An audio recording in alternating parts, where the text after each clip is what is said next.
Migrants were just 40 miles from the Libyan coast, well outside of Italian waters. But the law of the sea dictates that anyone who can help must. He sent 2 small launches to make the first approach. Sit down! The crews threw bags stuffed with life jackets to the migrants. It's one of the most dangerous moments in any rescue. As desperate passengers surge towards their rescuers, boats like this often capsize. Sit down! Sit down! Eyewitnesses say that's exactly what happened in last weekend's disaster. Women and children. Women and children, okay? Women and children are always the first to be taken off, and we were shocked by just how many there were.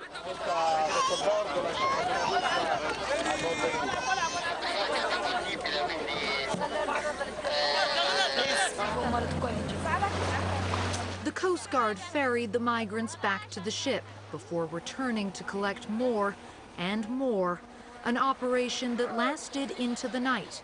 On this rescue, the final count, an incredible 301 migrants in a 40-foot fishing boat. It's a process that is being repeated day after day across this strip of the Mediterranean by Italian Coast Guard crews led by officers like Arturo and Certi. Last year, more than 170,000 people made the crossing.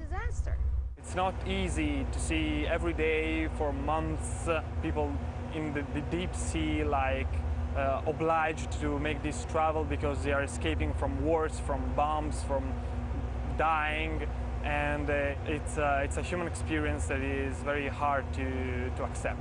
They're so desperate, these people. They have nothing to lose. That is terrible to understand.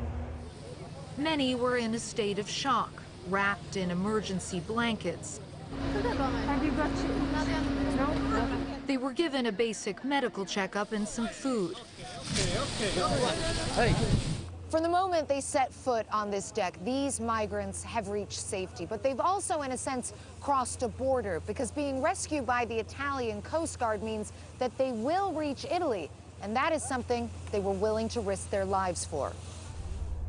On the rescue we witnessed, some of the migrants were refugees from Syria's brutal civil war, but most were fleeing the harsh dictatorship in the African country of Eritrea. They told us that conditions there were so brutal and opportunities so few that they were willing to travel more than 1,500 miles just to take a chance on a small boat. It is very dangerous, but to live in Eritrea is more dangerous from this.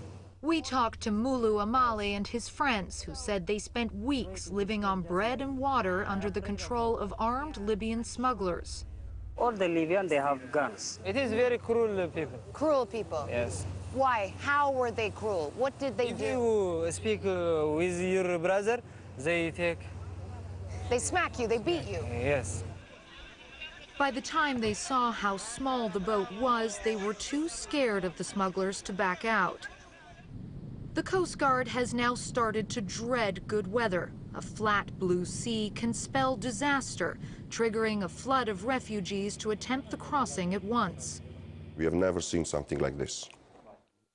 Captain Leopoldo Manna is the man who receives those desperate satellite phone calls from migrants abandoned by smugglers at sea. His Coast Guard command center in Rome works around the clock, knowing that if their boats don't take action, the migrants will likely die. It's difficult to explain that sometimes we have 25 boats asking for rescue. We don't know exactly where they are, and they all ask to be rescued. And you can't rescue all of them. It's not possible to rescue 25 altogether, and you don't know where they are. Do they understand the risks? I believe that they understand the risk. But it doesn't stop them. I believe that they are so desperate that nothing will stop them. So it's like these smugglers are putting a gun to your head, though. I confirm. Something like that, as they put a gun in front of us to save these people, almost something like that. Most of the ships leave from Libya, where a complete breakdown of law and order gives smugglers free rein. Italian territory is more than 150 miles away, but the boats only need to reach international waters before sending an SOS. They call from these places, sometimes closer to Libya. They say, save me.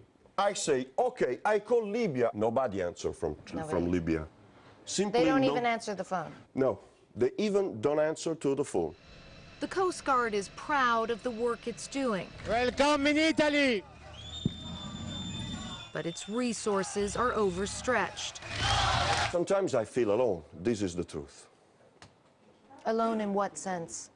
Alone. Alone because I have my guys, my ladies, my men, but I don't have other help and I need to be helped. You need support. I need support, right. After days at sea, the migrants are sent to places like this. We visited Sicily's Mineo camp, which is home to thousands who have been pulled out of the Mediterranean. For many, Italy is a gateway to countries further north that are already struggling with immigration issues. The cost of feeding and housing so many new migrants in the midst of a financial crisis has presented Europe with a real challenge and no easy solution.